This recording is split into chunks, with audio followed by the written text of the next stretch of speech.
Hello बच्चों। हम्म तो last विच ये हमारा लेक्चर नंबर 2 है एल्केन का। मतलब जो हमने एलिफेटिक हाइड्रोकार्बन में पढ़े थे, एलिफेटिक कंपाउंड पढ़े थे।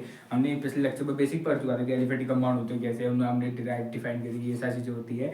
उसके बाद हमने एल्केन पढ़े, एल्कीन एल्केन एल्काइन में आता 3 चैप्टर है इसमें। पहला चैप्टर है एल्केन, दूसरा है एल्कीन, तीसरा है एल्काइन। एल्केन पढ़े थे, एल्केन की हमने मेथड ऑफ प्रिपरेशन पढ़ ली थी, उसके आइसो नियो पेंटेन सारी चीज़ें पढ़ ली थी। तीसरी चीज और फिर फिजिकल प्रॉपर्टी पढ़ ली थी। मेन आती है आप केमिकल रिएक्शन। इसके लिए मैं स्पेशल अलग से वीडियो बना रहा हूँ, वो उसमें नहीं छोड़ा क्योंकि इसकी मैकेनिज्म पढ़ी है रिएक्शन की, तो थोड़ी सी कॉम्प्लिकेटेड है, समझ नहीं आएगी तो थोड़ा फिर अच्छे से समझने की कोशिश करना। मैं समझाने की तो पूरी कोशिश करूँगा, चीज़ें ध्यान से समझने की कोशिश करना। वो बहुत थोड़ी बड़ी है मैकेनिज्म पहली रिएक्शन की, तो समझना। तो सबसे पहले आज हम पढ़े chemical properties of alkene. Chemical properties of alkene heading डालना, chemical properties of alkene. Alkene की केमिकल प्रॉपर्टीज, एल्कीन की केमिकल प्रॉपर्टीज। एल्कीन की केमिकल प्रॉपर्टीज में हमें 2 रिएक्शन पढ़नी है। पहली है हेलोजिनेशन। केमिकल प्रॉपर्टीज का मतलब तो बताता है कि वो किसी इसके साथ कैसी केमिकल रिएक्ट करेगा, इसके साथ क्या करेगा, अगर इसके साथ हम इसका रिएक्शन करेगा क्या करेगा, ये सारी चीजें होती है। तो केमिकल प्रॉपर्टी उनको कहते हैं। तो 2 पढ़नी है, एक तो हेलोजिनेशन पढ़नी है जिसकी मैकेनिज्म है बहुत बढ़िया। पहली पढ़ते हैं हेलोजिनेशन। हेलोजिनेशन तुमने हेलोजिनेशन तुमने पढ़ी है रिएक्शन क्लास 12 की पहली रिएक्शन होती थी। पहली रिएक्शन क्लास 12 की ऑर्गेनिक केमिस्ट्री की पहले चैप्टर हेलो के हेलोइन की पहली रिएक्शन होती थी हेलोजिनेशन ऑफ एल्केन। एल्केन का हेलोजिनेशन। अभी रिएक्शन है क्या, हम एक एल्केन लेते हैं, इसमें सबसे सिंपल मैंने ले लिया CH4। इसकी रिएक्शन करते हैं कोई भी हाइड्रोजन Cl2 के साथ। मेन कारण ये कि ये रिएक्शन होती है HNO की प्रेजेंस में, मतलब सनलाइट के प्रेजेंस में। अगर तुम्हारे पास सनलाइट नहीं है तो तुम हाई टेम्परेचर भी ले सकते हो, हाई टेम्परेचर भी ले सकते हो। तो सिंपल बात, हमने क्या किया, हमने एक एल्केन लिया, सबसे सिंपल सबसे पहला ही एल्केन CH4 मैंने ले लिया है। इसकी रिएक्शन कराई Cl2 के साथ, जो कि एक हेलोजन ने Cl2 लिया, और इसको ये रिएक्शन होती है HNO मतलब सनलाइट के प्रेजेंस में। अगर तुम्हारे पास सनलाइट नहीं है तो ये रिएक्शन हाई टेम्परेचर में भी हो जाती है। तो एक्चुअली में होता क्या है, Cl और Cl के बीच में रेडिकल फॉर्म होता है, Cl रेडिकल मतलब होमोलिटिक बॉन्ड क्लीवेज होता है। और फिर ये जो हाइड्रोजन है इसके साथ होमोलिटिक बॉन्ड क्लीवेज करते हैं। इसमें भी होमोलिटिक बॉन्ड क्लीवेज होता है, एक बॉन्ड जब होता है, एक बॉन्ड जब होता है। H जाता है एक Cl के साथ, एक Cl यहाँ जुड़ जाता है, तो ऐसा कुछ Cl बन जाता है। मतलब एक H, ये जो Cl है ये एक हाइड्रोजन को रिप्लेस करके यहाँ जुड़ेगा, मतलब CH3 और Cl ऐसा कुछ बनेगा, राइट। और जो यहाँ से एक H गया और यहाँ का एक Cl था, ये निकल जाएगा इन द फॉर्म ऑफ HCl। यहाँ पे जो मैकेनिज्म पढ़ोगे तुम्हें समझ आएगा कि एक्चुअल में चीजें है क्या। लेकिन अगर तुम Cl2 का एक्सेस अमाउंट भी लेते हो कि एक ही Cl2 नहीं होगा, तो ये इसी पर और अटैक करता है, क्योंकि और हाइड्रोजन है ना, इसका काम क्या है, हाइड्रोजन को हटाना, अपने आप को देना। तो इसमें तो अभी भी हाइड्रोजन है, तो ये दोबारा रिएक्ट करेगा क्या, CH3Cl दोबारा रिएक्ट करेगा Cl2 से, ये सेम प्रेजेंट में, और ये दोबारा इसका एक और हाइड्रोजन निकालेगा। मतलब अब 2 ही हाइड्रोजन बचेंगे और 2 Cl जुड़ जाएंगे। एक Cl पहले से था, एक Cl दोबारा जुड़ा, यहाँ से एक हाइड्रोजन निकला, एक यहाँ का Cl, दोबारा HCl का लॉस हो जाएगा। ठीक है, अभी भी हाइड्रोजन है। Cl2 का काम क्या है, हाइड्रोजन को रिप्लेस, जो हटाना, खुद को जोड़ना। तो इसके साथ दोबारा रिएक्ट करेगा, CH2 Cl2 plus Cl2 in the presence of high temperature HNO। ये एक और हाइड्रोजन निकलेगा तो एक और ये जुड़ जाएगा, Cl जुड़ेगा तो यहाँ बचेगा एक ही हाइड्रोजन CH Cl3 और HCl का दोबारा से लॉस हो जाएगा। आगे बढ़ने से पहले एक बात बता दें, ये CH Cl3 का अगर आपको नाम पता है तो ये कहते हैं क्लोरोफॉर्म। क्लोरोफॉर्म। अब लास्ट में अभी भी उसके बाद एक हाइड्रोजन है, तो अब आएगा CH Cl3 दोबारा रिएक्ट करेगा Cl2 के साथ, यही प्रेजेंस में ये एक और इकलौता बचा हाइड्रोजन भी निकालेगा, यहाँ बच जाएगा लास्ट CCl4 और HCl का लॉस जाएगा। और ये CCl4 है कार्बन टेट्राक्लोराइड। अब इसके पास कोई हाइड्रोजन नहीं है तो इसमें Cl2 और कोई काम नहीं कर सकता। तो ये आपकी रिएक्शन है हेलोजिनेशन रिएक्शन। हेलोजिनेशन रिएक्शन में होता क्या है कि हमको एक एल्केन लेते हैं जिसमें हम एक हाइड्रोजन रिएक्ट कराते हैं। वो हाइड्रोजन का काम होता है एल्केन में से हाइड्रोजन को हटाना और हाइड्रोजन को जोड़ना, और जब हाइड्रोजन निकलता है एक हाइड्रोजन छूटता है तो HCl का लॉस होते रहता है और हाइड्रोजन हटते रहते हैं और क्लोरीन जुड़ते रहते हैं। जब तक सारे हाइड्रोजन ना हट जाए ये रिएक्शन चलती रहती है। जब तक हम अंटिल या तो हम पहले बीच में ही ये रिएक्शन रोकते हैं। वो कैसे रोकेंगे, आप इसकी मैकेनिज्म में पढ़ेंगे। तो रिएक्शन है समझ, ये रिएक्शन ये है, इसकी मैकेनिज्म है तगड़ी, इसकी मैकेनिज्म बहुत ही ज़्यादा तगड़ी है। ये फोकस करने जाते हैं तो इससे पहले फोकस में है ना, कि हाँ फोकस में तो है। ओके ठीक है, अब इसकी मैकेनिज्म है तो देखिए ये रिएक्शन होती कैसे है। अब तुम्हें ग्रेजुएशन में हो तो तुम्हें मैकेनिज्म ही ये पता है।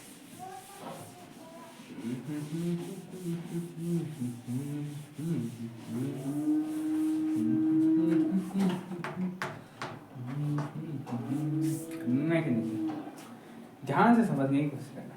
जो मैकेनिज्म है 3 स्टेप में होती है, सिर्फ 3 स्टेप, जिसमें दूसरा स्टेप बहुत बड़ा है।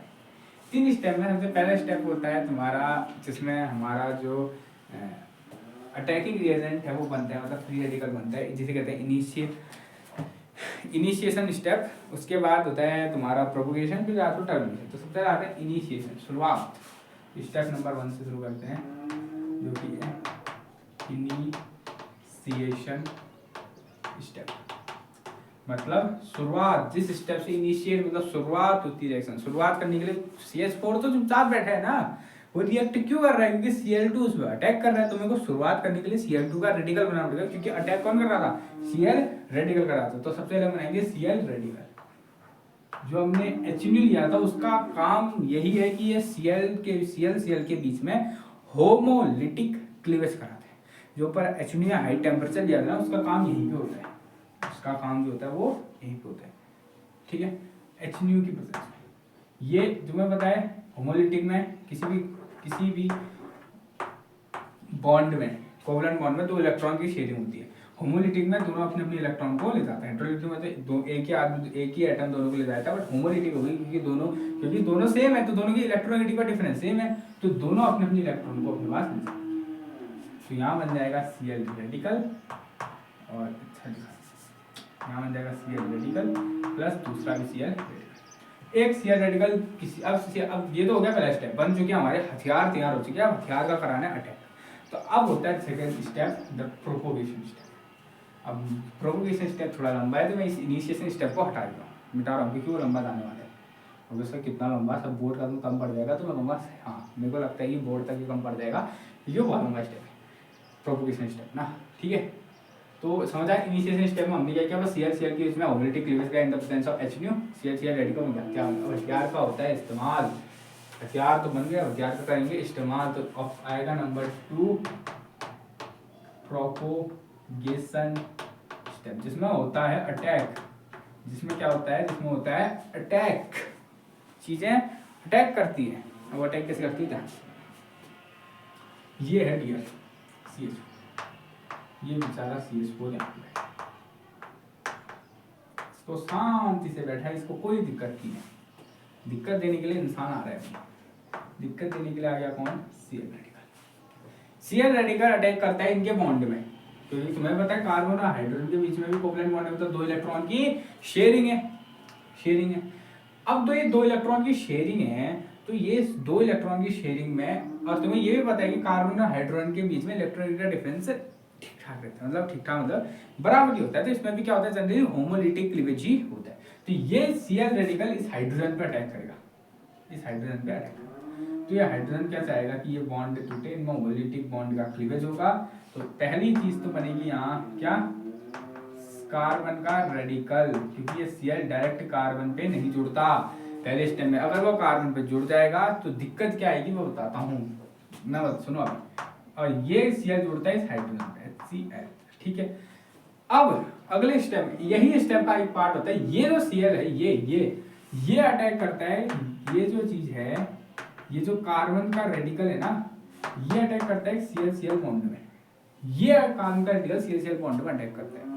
Cl बॉन्ड में अटैक करेगा तो तुम्हें पता है Cl में भी क्या होता है? होमोलिटिक क्लीवेज होगा। और इस अटैक के बाद ये Cl इससे जुड़ जाएगा, ये Cl इससे जुड़ जाएगा, और यहाँ साथ में क्या छोड़ेगा? Cl रेडिकल छोड़ेगा, ठीक है। तो ये तो हो गया हमारा पहला स्टेप नंबर, ये प्रोपोगेशन स्टेप का ही पहला स्टेप, ठीक है। दोबारा समझो हुआ क्या। मैं कईयों के जो जितने डाउट तुम्हारे दिमाग में पड़े हैं उनका जवाब मैं अभी दूंगा, पहले सुनो। ये हमारा मीथेन था, आराम से पैसा था, इसको कोई दिक्कत नहीं थी। पर दिक्कत कराने आ गया Cl negative, Cl radical. Cl radical ने बॉन्ड पर अटैक किया, बॉन्ड पर होमोलिटिक क्लीवेज हुआ। Cl रेडिकल कार्बन ना पकड़ते हाइड्रोजन को पकड़ा। क्यों पकड़ा इसके कारण मैं बताता हूँ। हाइड्रोजन को पकड़ा, HCl बनाया और कार्बन पे रेडिकल मिला। अब इस कार्बन के रेडिकल ने भी किसको पकड़ा, Cl रेडिकल Cl बॉन्ड को, क्योंकि हमने बस एक इनिशिएशन करने के लिए थोड़े ही Cl2 के मॉलिक्यूल को फ्री रेडिकल में कन्वर्ट किया था। और वो क्योंकि अगर हम सारे Cl2 के मॉलिक्यूल को फ्री रेडिकल में कन्वर्ट करेंगे तो हमें बहुत ज्यादा अमाउंट ऑफ हाई टेम्परेचर की जरूरत होगी, मतलब बहुत ज्यादा हमें एनर्जी लगानी पड़ेगी। और हम चाहते हैं कि एनर्जी कम लगे, मतलब हम बस थोड़े से करें कि ऐसी चीज हो जाए, एक टाइप से चेन रिएक्शन, चलो चेन रिएक्शन है नहीं है पर एक टाइप से चेन रिएक्शन बन जाए कि वो खुद ब खुद करे। तो समझो हमने थोड़े किया, थोड़ा करने की वजह से यहाँ पे एक Cl रेडिकल ने इस हाइड्रोजन को पकड़ा, ये रेडिकल बना। अब इस रेडिकल का फायदा क्या, अगर यहाँ चले जाता तो हमारा पहला कंपाउंड डायरेक्ट बन जाता ना, कोई दिक्कत थोड़ी थी, डायरेक्ट बन जाता। बट डायरेक्ट बनने की दिक्कत ये आती कि अब डायरेक्ट बन जाता तो अब हमें अगला Cl नेगेटिव रेडिकल का अटैक कराने के लिए एक और Cl में हमें होमोलिटिक क्लीवेज करना पड़ता। पर यहाँ पे HCl बनने की वजह से ये खुद एक अटैक करेगा Cl में, जिससे एक Cl से जुड़ेगा और एक Cl रेडिकल मिलेगा। अब यही Cl रेडिकल दोबारा रेडिकल है, दोबारा अटैक करेगा इसमें, यही स्टेप दोबारा दौड़ेगा, ये Cl रेडिकल यहीं पे, क्योंकि अब देखो ना वो खुद होगा। अब स्टेप, अब हमें कुछ नहीं करना, अब चीजें खुद होगी। ये Cl रेडिकल जो बना है ये इसमें दोबारा अटैक करेगा, ये इस कार्बन में दोबारा अटैक करेगा। और तुम्हें पता है जब कार्बन में ये जो Cl रेडिकल अटैक करेगा तो ये Cl रेडिकल कार्बन और हाइड्रोजन के बॉन्ड में क्या करेगा, होमोलिटिक क्लीवेज करेगा। फिर ये Cl रेडिकल हाइड्रोजन के साथ जाएगा, ये Cl रेडिकल किसके साथ जाएगा, हाइड्रोजन के साथ। और यहाँ बचेगा क्या, कार्बन में फ्री रेडिकल। अब ये कार्बन का जो फ्री रेडिकल है डियर, ये कार्बन का जो फ्री रेडिकल है, ये कार्बन का फ्री रेडिकल जुड़ेगा किसी Cl2 बॉन्ड में, और जिस Cl2 बॉन्ड में ये कराएगा होमोलिटिक क्लीवेज और एक Cl को पकड़ेगा अपने साथ। अब एक Cl को खुद पकड़ेगा अपने साथ और दो Cl को जोड़ देगा और एक Cl रेडिकल बनाएगा। अब ये जो एक्स्ट्रा Cl रेडिकल बना है ये दोबारा अटैक करेगा इसमें, क्योंकि अभी भी हाइड्रोजन है, इसका तो काम है कि हाइड्रोजन हटाओ खुद को जोड़ो, तो दोबारा हाइड्रोजन को अटैक करेगा। और दोबारा, अब देखो हमें कोई नहीं करना पड़ेगा, हमें कहीं भी मैंने कहा कि अब हम और Cl रेडिकल डालेंगे नहीं डालेंगे, चेन रिएक्शन टाइप होगी, वो खुद ही खुद होते होते चलेगी। वो हमने बस शुरुआत में Cl रेडिकल डाला, अगर वो डायरेक्ट यहाँ जुड़ जाता तो हमें बार बार Cl रेडिकल डालना पड़ता और जोड़ने के लिए। हमने बस एक बार डाला, वो चेन रिएक्शन, इसलिए यहाँ पे इसके साथ ना जुड़ते HCl के साथ वो जुड़ा, ठीक है। अब दोबारा Cl रेडिकल अटैक करेगा, Cl रेडिकल दोबारा अटैक करेगा, तो ये वाला हो गया सेकंड स्टेप, ये हो गया सेकंड। अब दोबारा Cl रेडिकल अटैक करेगा, ठीक है। आज का आदमी छोड़ो, नहीं आज नहीं, बच्चों के साथ, क्योंकि केमिस्ट्री पढ़ता आज नहीं, ठीक है। अब इसमें दोबारा अटैक हुआ, यही रिएक्शन दोबारा अटैक होगा, ऐसे HCl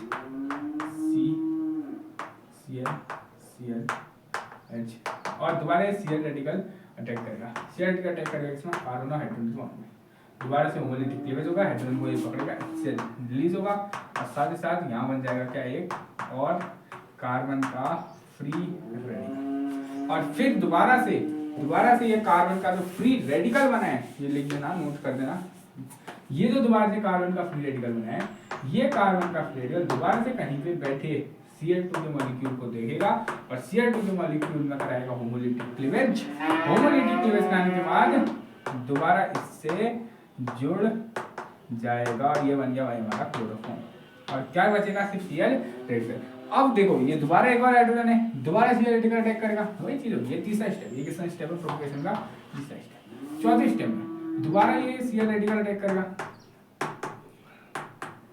दोबारा Cl रेडिकल क्या करेगा, अटैक करेगा, दोबारा क्या करेगा, होमोलिटिक क्लीवेज कराएगा, दोबारा HCl के साथ निकल जाएगा और साथ में हमें क्या छोड़ेगा, हमें यहाँ पे देगा क्या, एक कार्बन का रेडिकल। और ये फिर दोबारा कार्बन का जो फ्री रेडिकल बैठा है, इसको ऐसे बना देगा, चल रहा ये जो कार्बन का रेडिकल बैठा है ये दोबारा Cl बॉन्ड को ढूंढेगा, जिसमें कराएगा होमोलिटिक क्लीवेज और अपने हिसाब को जोड़ देगा, बस। और अब ये Cl रेडिकल कुछ नहीं कर सकता क्योंकि अब कोई हाइड्रोजन बचा नहीं है। तो ये होती है असली मैकेनिज्म, ये फोर्थ स्टेप इस मैकेनिज्म, प्रोपगेशन स्टेप। तो समझ में आया हुआ क्या, समझ में आया कैसे हुआ, ये स्टेप को समझने की बात है, बहुत सरल स्टेप, को ज़्यादा हार्ड थोड़ी है। तो समझिए क्या हुआ, सबसे पहले कार्बन CH2 चुपचाप बैठा था, हमने फ्री रेडिकल डाला, फ्री रेडिकल ने एक हाइड्रोजन निकाल के HCl बना दिया और कार्बन पे रेडिकल छोड़ दिया। अब कार्बन रेडिकल को क्या करेगा, उसने ढूंढा क्या, Cl2 कहीं पे बैठा है, उसके बॉन्ड में होमोलिटिक क्लीवेज पड़ा है, जोड़ दिया। अब वो बैठा है, वो भी तो क्या करेंगे भाई, तूने मेरे को अब नेक्स्ट ला तेरे हिस्से में एक और, तूने तूने मेरी चीज ली है, तूने मेरा सीएल लिया है, तो अब मैं तेरा हाइड्रोजन लूंगा, वो जो टूटा वो दोबारा हाइड्रोजन पकड़ेगा और जाएगा। अब दोबारा एक रेडिकल आ गया, अब फिर दोबारा कार्बन रेडिकल एक Cl2 के आइटम को तोड़ेगा, पकड़ेगा, सीधा तोड़ेगा, लगा देगा। अब वो कहेगा यार तूने तोड़ा है, तूने मेरा एक एटम ले गया, मेरे को रेडिकल छोड़ा है, तेरा हाइड्रोजन होगा, वो एक और हाइड्रोजन लेके चले जाएगा, फिर एक और रेडिकल आ गया। ऐसे चलते चलते लास्ट में जब CCl4 बनेगा, कार्बन टेट्राक्लोराइड बनेगा, तब ये रिएक्शन खत्म होगी खुद बा खुद। ये होता है तीसरा स्टेप। दूसरा स्टेप हो गया, अब मान ले भाई मेरे को नहीं चाहिए, मेरे को क्लोरोफॉर्म बनाना है, मेरे को क्या बनाना है, क्लोरोफॉर्म बनाना है, मेरे को करना है इसका किडनैप, मेरे को चाहिए क्लोरोफॉर्म, तो मैं क्यों बनाऊं CCl4? मेरे को स्टेप को यहाँ पे रोकना पड़ेगा, भाई खुद तो रोकेगी नहीं, तुम्हें खुद पता है ये नेगेटिव होता है, तो मेरे को इसको रोकना पड़ेगा, इस चीज को रोकना पड़ेगा, मेरे को रिएक्शन कहीं पर बीच में स्टॉप करनी है, तो मेरे को रोकना पड़ेगा। रोकने के लिए आता है step number 3, the termination step. तो पहला स्टेप था इनिशिएशन, जहां मैंने हथियार बनाया, तो दूसरा स्टेप प्रोपगेशन, जहां मैंने हमला किया, मेरे को हमला रोकना है, कुछ संधि हो गई है, मेरे को आधी चीज चाहिए, तो तीसरा स्टेप आ जाएगा द टर्मिनेशन स्टेप। टर्मिनेट करना मतलब रोक देना। अब समझो, मेरे को मान लो मेरे को क्या चाहिए, मान लेते हैं मेरे को ये चाहिए CCl4 क्या चाहिए, CCl4 CH3 चाहिए, क्लोरोफॉर्म चाहिए, वो किसी का करना है किडनैप, मेरे को चाहिए क्लोरोफॉर्म। तो अब मेरे को चाहिए कि भाई यहाँ पर लेकिन Cl रेडिकल होता है, अब क्लोरोफॉर्म कब मिलेगा, जब मैं इसको हटाऊंगा, ये नहीं चाहिए मेरे को, तो मैं कुछ ऐसा बाहर से एक ऐसा सॉलिड डालूंगा, सॉलिड मैं कोई एक्सटर्नल चीज डालूंगा बाहर से। वो बहुत एक्सपेरिमेंट होता है कि तुम्हें रिएक्शन देखने पड़ते हैं कितने टाइम बाद कार्बन ट्रेवल हो रहा है, मेरे को अब मैं डालूँ, या तो मैं कोई ऐसा सॉलिड डालूंगा जो जिसमें पहली बार तो रेडिकल होगा और जो Cl रेडिकल की तरफ बहुत ज़्यादा ही अट्रैक्टिव होगा, मतलब कार्बन हाइड्रोजन से ज़्यादा मतलब Cl रेडिकल के साथ अट्रैक्टिव होगा। जैसे हो जाएगा तो ये क्लोरीन इसके पास ना आके उसके पास चले जाएगा, हाइड्रोजन बेचारा बन जाएगा, क्लोरीन उसके बाद आना चाहता था, बट क्लोरीन को हाइड्रोजन से ज़्यादा अच्छा सॉलिड मिल गया जिसमें रेडिकल भी है, तो क्लोरीन हाइड्रोजन के बाद ना जाते सॉलिड के साथ चले गया, हाइड्रोजन बेचारा वहीं का वहीं रह गया। खड़ा हूँ आज भी वही कि दिल से बेकरार है। तो समझो सिंपल बात। तो अगर मेरे को कहीं भी स्टेप रोकनी है तो मेरे को क्या रोकना है, Cl रेडिकल को रोकना है, Cl रेडिकल को रोकना है। तो Cl रेडिकल को रोकने का तरीका, कोई बात सॉलिड डालो जो Cl रेडिकल को पकड़ देगा, अपने साथ जोड़ देगा, निकाल देगा, तो रिएक्शन मतलब। अब मान लो थोड़ी सी आग जल गई, रिएक्शन हो गई, Cl रेडिकल ने अटैक मार दिया और ये बन गया, ये अब चाहिए, अब मेरे को लेकिन यहाँ पे क्लोरीन नहीं चाहिए, मेरे को क्लोरीन नहीं चाहिए। तो अब मैं, क्योंकि अब अटैक तो हो चुका है, देर हो चुकी है, अब मैं क्या करूँगा, मैं कुछ नहीं करूँगा, बस मैं एक और सेम या कुछ ना एक ऐसा कार्बन का ही फ्री रेडिकल को दोबारा डालूंगा, ये मैंने डाल दिया कार्बन के फ्री रेडिकल दोबारा, इसमें भी रेडिकल होगा और ये दोनों भाई साहब अपना ही बॉन्ड बना। और ऐसे भी बनते हैं, सिर्फ कार्बन टेट्राक्लोराइड नहीं बनते, कभी कभी क्या होता है, कभी कभी रिएक्शन में ऐसा भी हो जाता है कि दो बार अचानक दो रेडिकल एक साथ बन गए, मान लो दो रेडिकल एक साथ बन गए, एक साथ बन गए, ऐसे बहुत कम चांस होते हैं क्योंकि क्लोरीन ज्यादा इलेक्ट्रोनेगेटिव है, वो थोड़ा इलेक्ट्रोनेगेटिव ना आता नहीं, बट ऐसा कम चांस होता है, लेकिन अगर कभी कभी होता है कि दो कार्बन ऐसे बन गए तो वो क्लोरीन के साथ ना जाके खुद में बॉन्ड बना देते हैं, तो एक नई कार्बन चेन को बनाते हैं। तो आया समझ? तो ये है हमारा हेलोजिनेशन रिएक्शन ऑफ एल्कीन का मेथड, ठीक है, बड़ा तगड़ा है, बड़ा गजब चीज है, बहुत ही बड़ा, ठीक है। तो ये थी मैकेनिज्म। हाँ, अब अगला टॉपिक जो आ रहा है वो आ रहा है हमारा अगली रिएक्शन जो है कंबशन रिएक्शन। हमने कंबशन रिएक्शन, ये कंबशन रिएक्शन ऐसे तुमने पढ़ी होनी चाहिए, सबको पता है कंबशन रिएक्शन होती क्या है, किसी चीज़ को O2 की प्रेजेंस में जलाते हैं, दो चीज़ बनती है CO2 प्लस H2, इसके अलावा कुछ नहीं बनता है, ये दो चीज़ें बनती है। तो ये जलाने वाली चीज़ है, जलाने वाली चीज़ इस बार है एल्केन, कंबशन रिएक्शन एल्केन को कंबशन करना है। हमेशा रखना, एक चीज़ बताता हूँ, एल्केन को जब भी कंबशन किया जाता है ये बहुत ही ज़्यादा बढ़िया ब्लू फ्लेम के साथ निकलता है जिसमें बहुत ही ज़्यादा हीट होती है। बट अगर एल्कीन और एल्काइन को अगर जलाते हैं, एल्कीन या एल्काइन को अगर जलाते हैं तो ये येलो फ्लेम के साथ निकलता है जो बहुत ज़्यादा रोशनी देता है। तुम्हें पता होना चाहिए कि ब्लू फ्लेम बहुत ज़्यादा हीट देती है, रोशनी कम देती है, और येलो फ्लेम बहुत ज़्यादा रोशनी देती है, हीट कम देती है। लेकिन किचन की अगर तुम देखोगे तो किचन की जो गैस की फ्लेम होती है वो ब्लू होती है। क्यों? क्योंकि उसमें खाना बनाना चाहिए, हमें लाइट क्या चाहिए वहाँ पे, है तो हीट चाहिए ना, तो ब्लू होती है। बट अगर कैंडल को देखोगे तो कैंडल की फ्लेम येलो होती है, क्योंकि वो चाहिए हमें किसके लिए, लाइट के लिए, ना कि खाना बनाने के लिए। कैंडल से कौन। तो हम एल्केन पे जाते हैं। मीथेन मीथेन बहुत ले लिया, इस बार लेते हैं चलो इथेन। इस बार हम इथेन लेते हैं। C2H6 को ऑक्सीजन की प्रेजेंस में जलाते हैं तो हमें मिलता है CO2 plus H2O। CO2 plus H2। Question फिर क्या करना है, इतना यही रिएक्शन तो हमेशा ही होगी, बस हमें बैलेंस करना होता है। देखो कार्बन इधर तो है, इधर एक है, इधर 2 कार्बन ले लेंगे, हाइड्रोजन इधर 6 है और इधर 2 ही है, तो यहाँ 3 हाइड्रोजन ले लेंगे, 3 2 6 हो जाएंगे। अब ऑक्सीजन गिनो, 3 आए हैं और 2 3 4, 3 प्लस 4, 4 5 7, 7 है, 7 7 और 2 से तो आने सकता 7, तो हम क्या करेंगे 7/2 ले लेंगे। एक्चुअल में 7/2 O2 कुछ नहीं होता है, वो बस रिएक्शन ऐसे टाइप को कैसे समझते हैं कि हाँ 2 मॉलिक्यूल लेते हैं, ऐसे फ्रैक्शनल मॉलिक्यूल भी होते हैं, फ्रैक्शनल मॉलिक्यूल नहीं होते हैं किसी रिएक्शन। एक्चुअल में फ्रैक्शनल मॉलिक्यूल रिएक्ट नहीं करते, वो बस मैकेनिज्म को मतलब रिएक्शन को वो करने के लिए क्या क्या कहते थे नाम बोला क्या, अरे यार तो आ जाएगा, ठीक है ये कर लिया ना। अब एक बार चलो कॉल ले लेते हैं मीथेन, इस बार लेते हैं propane, C3H 3 6 7 H8 H8 plus दोबारा O2 gives CO2 plus H2। अब ये कर लिया, अब आराम से क्या करूँ, अभी भी नहीं आया, मैं सोचता था कि डायलॉग मार देगा, ठीक है। अब कहाँ से वो करो, अरे क्या कहते हैं यार रिएक्शन को, मैं वर्ड भूल रहा हूँ भाई, रिएक्शन को क्या करना कहते हैं, नहीं यार। देखो 3 कार्बन इधर है, इधर तो है, इधर 3 कार्बन ले लेंगे, 8 हाइड्रोजन है, जैसे 4 2 है तो 4 3 8 ले लेंगे। अब देखो 4 ऑक्सीजन इधर, 3 2 6 ऑक्सीजन, 6 प्लस 4 10 ऑक्सीजन, तो यहाँ तो ये तो 5 तो हो गई है हमारी इक्वेशन बैलेंस। बैलेंस करो इक्वेशन को, तो बस लास्ट में बैलेंस करना पड़ता है। ये नहीं बैलेंस करने के लिए 7/2 लेते हैं, एक्चुअली 7/2 नहीं होता है। तो ये हमारे रिएक्शन हो चुके हैं, ये 2 ही रिएक्शन है किसके लिए, ये हमारी क्या है, ये केमिकल प्रॉपर्टीज ऑफ एल्केन में हमारी यही 2 ही रिएक्शन है। अभी का टाइम देख लेते हैं और ना फिर एक और चीज़ को शुरुआत कर लेते हैं, ठीक है। तो 22 मिनट हुए हैं मतलब, तो एक अगली टॉपिक की नींव रख देते हैं। चैप्टर एल्केन ही है, बस एल्केन का एक नया पार्ट आ चुका है, एल्केन कभी देखना, ठीक है। अब समझना, ये आज हम एक और चीज़ पढ़ते हैं फिर, ठीक है, ओके क्या करना है वो क्या करना है समझो ध्यान से समझना, ये बात को अच्छी से समझना। हमने एल्केन पढ़ा था, हमने 2 चीज़ें पढ़ी थी। एल्केन क्या होती है, एल्केन स्टेट चेंज होती है, ब्रांच चेंज होती है और नॉन एरोमेटिक रिंग भी होती है। वो रिंग एलिफेटिक में आती है जो एरोमेटिक नहीं है। मतलब अब हम पढ़ रहे हैं क्या, अब हमारा नया टॉपिक आता है, इसी का एक नया टॉपिक है cyclo alkene.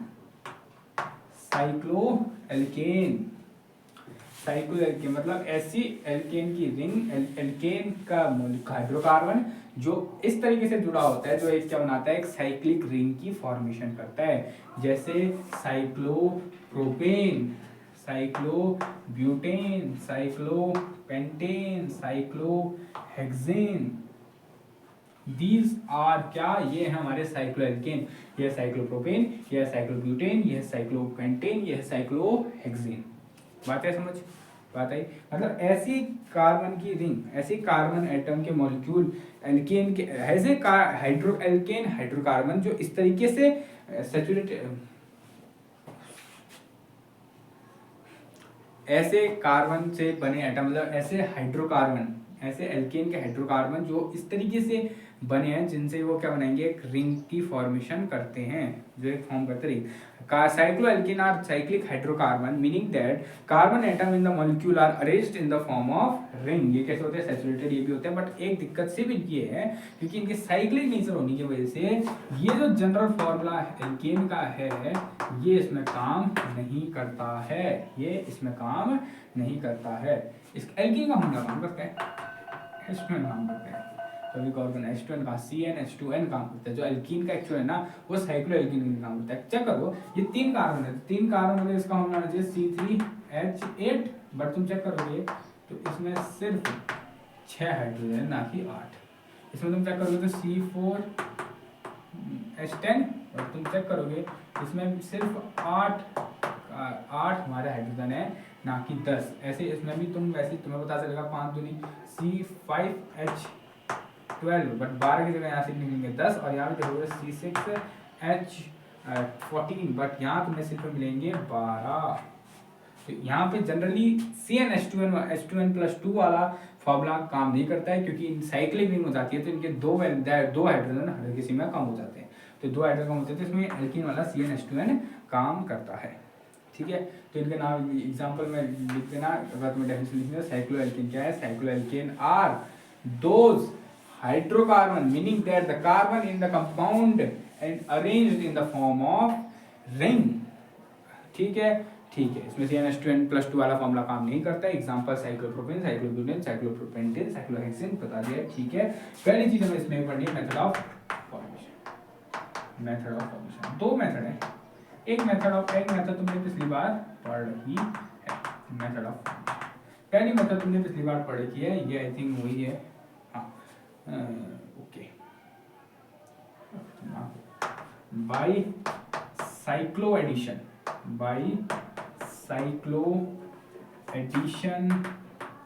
Of carbene by cyclo addition of carbene with alkene।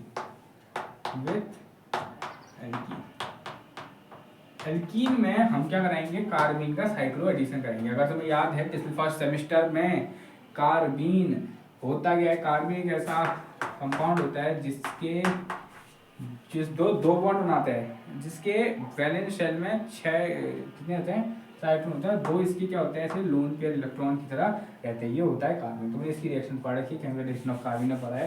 हम क्या करते हैं? हम एक एल्कीन लेते हैं, CH2 डबल बॉन्ड CH2, इसमें कार्बन का अटैक रहता है। हम डायरेक्ट कार्बन नहीं लिखते हैं, हम कार्बन जिससे बनता है वो लिखते हैं। कार्बन हमारा बनता है नाइट्रोजन एजाइड CH2N2, ये लेते हैं, इसमें से N2 gas I think release हो जाती है, N2 गैस रिलीज हो जाती है, ये होता है in the presence of HNu।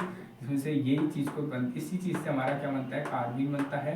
ये कार्बन बॉन्ड में अटैक कराता है, लेकिन अगर हमें याद नहीं है तो ये कार्बन अगर बॉन्ड में अटैक कराएगा तो ये एक बॉन्ड को किसी भी एक साइड तोड़ता है, तो एक साइड आएगा नेगेटिव चार्ज, एक साइड आएगा पॉजिटिव चार्ज। अब जैसे ये पॉजिटिव देखता है, पॉजिटिव मतलब इलेक्ट्रॉन की कमी, ये अपना एक इलेक्ट्रॉन इसको दान दे देता है। अब इलेक्ट्रॉन दान दिया, एक ही इलेक्ट्रॉन दान देता है, इलेक्ट्रॉन दिया, एक इलेक्ट्रॉन इसके पास, एक इलेक्ट्रॉन इसके पास खुद का है, तो ये बना देते हैं बॉन्ड, ये बना देते हैं बॉन्ड। क्या? क्योंकि इसने इसका 2 इलेक्ट्रॉन थे, एक इलेक्ट्रॉन इसको दे दिया तो इसका पॉजिटिव चार्ज खत्म। अब एक इलेक्ट्रॉन इसके पास, एक इलेक्ट्रॉन इसके पास, इसने बना दिया बॉन्ड। अब इसने दान दिया है, जिसमें इसने क्या किया है? दान दिया है, तो जो डोनेट करता है उसमें कैसा चार्ज आता है? पॉजिटिव चार्ज आता है। अब इसमें पॉजिटिव, इसमें नेगेटिव, तो ये भी बॉन्ड बनाते हैं। हम डायरेक्ट इतना नहीं दिखाएंगे कैसे कैसे हुआ, तुम्हें पता है पिछली बार पढ़ा था। हम डायरेक्ट दिखाएंगे क्या? ये CH2, ये बॉन्ड तोड़ के CH2 और ये दोनों को जोड़ देगा ये वाला कार्बन CH2, ये बन गया क्या? साइक्लोप्रोपीन। क्या बन गया? साइक्लोप्रोपीन। तो समझ आया कैसे बनाई? ये तुमने पिछली बार पिछले सेमेस्टर में पढ़ी है। सिंपल, एक एल्कीन लेते हैं, एल्कीन हमने इथीन लिया है, इथीन ही लेना सही रहता है क्योंकि साइक्लो बढ़िया रिंग बनती है। इसमें हम ये ले रखा है क्या? CH2N2 इन द H2, जिससे बनता है कार्बन। डायरेक्ट कार्बन भी तुम लिख सकते हो और ये वाला फॉर्मूला बन जाते हैं। दूसरी रिएक्शन भी तुमने एक टाइप की पढ़ी है, हाइड्रोजिनेशन ऑफ बेंजीन। बेंजीन का हाइड्रोजन, मतलब बेंजीन में हम हाइड्रोजन डालेंगे, भर के हाइड्रोजन डालेंगे, बॉन्ड तोड़ेंगे, हाइड्रोजन डालेंगे। तुम्हें पता है क्या होता है हाइड्रोजन? पढ़ा तो है। CH2 हाइड्रोजन करते थे, मतलब एक बॉन्ड है वो तोड़ते प्लस H2 लेते थे, जिससे दोनों साइड क्या होता था? हाइड्रोजन होता था। मतलब एक डबल बॉन्ड होता है तो हम 2 हाइड्रोजन लेते हैं। लेकिन बेंजीन में कितने डबल बॉन्ड होते हैं? 3 डबल बॉन्ड होते हैं। और एक के लिए कितने लेने पड़ रहे हैं? 2। तो एक इधर के लिए, एक इधर के लिए, यहाँ भी ये कहाँ छोड़ा? एक ये टूट गया, एक इधर के लिए, एक इधर के लिए, ये टूटेगा, एक इधर के लिए, एक इधर। 1 2 3 4 5 6 हाइड्रोजन, मतलब 3H2, 6H2 ना 12 देंगे, 3H2 लिया। ये रिएक्शन कराई, तुम्हें पता है किसमें होती है? मेटल सर्फेस होती है, निकेल, प्लेटिनियम या पैलेडियम में। और ये सर्फेस थोड़ा ज़्यादा होता है, इसमें हीट करना पड़ता है और ये सारे के सारे बॉन्ड टूटता है, इनमें हाइड्रोजन टूट जाता है और हमें मिल जाता है क्या? साइक्लोहेक्सीन। ठीक है, तो ये 2 method of hexane, cyclohexane. Cyclohexane, ये दो मेथड ऑफ प्रिपरेशन है। क्या ना ये प्रोटीन को जोड़ रहा है, प्रोटीन है साइक्लो। तो ये दो मेथड ऑफ प्रिपरेशन है जिससे तुम क्या बना सकते हो, साइक्लोहेक्सेन बना सकते हो। एक में साइक्लोप्रोपीन बनता है, एक में साइक्लोहेक्सेन बनता है। पहले रिएक्शन इथीन में तुम्हें कार्बन का अटैक कराओ ऐसे जुड़ जाएगा, और दूसरा हाइड्रोजनेशन ऑफ बेंजीन में 3s2 डालो ऐसे जुड़ जाएगा। तो आज हमने क्या पढ़ा, सबसे पहले हमने तगड़े वाली केमिकल रिएक्शन पढ़ी एल्केन की, फिर हमने कंबशन रिएक्शन पढ़ी, और फिर हमने साइक्लोहेक्सेन शुरू किया। कल का हमारा कल मतलब अगले लेक्चर, ये कौन सा लेक्चर था, लेक्चर नंबर 2 था आई थिंक। कल के हमारे लेक्चर में कल हम पढ़ेंगे बनाना बॉन्ड। बनाना बॉन्ड ये अगर ये तुमने सुना होगा कहाँ, किसी ने कहा कोटा फैक्ट्री लिखे तो वहाँ सुना होगा बनाना बॉन्ड है। जिसने नहीं भी लिखे तो एक रील में तो उसने पक्का देखा ही होगा कि बनाना बॉन्ड होता है, बनाना बॉन्ड ये वाली चीज़ है। तो हम कल बनाना बॉन्ड ही पढ़ने वाले हैं। मतलब कल तो क्या मतलब आदत सी हुई है ट्यूशन पढ़ाते कल कल कल का न्यूज भी बच्चों को लाइव यहाँ तो कल पढ़ाते हैं। तो अब हम अगले लेक्चर में पढ़ेंगे क्या, बनाना बॉन्ड। ओके ठीक है, नोट करना, बढ़िया करके समझना। Good bye, tata bye.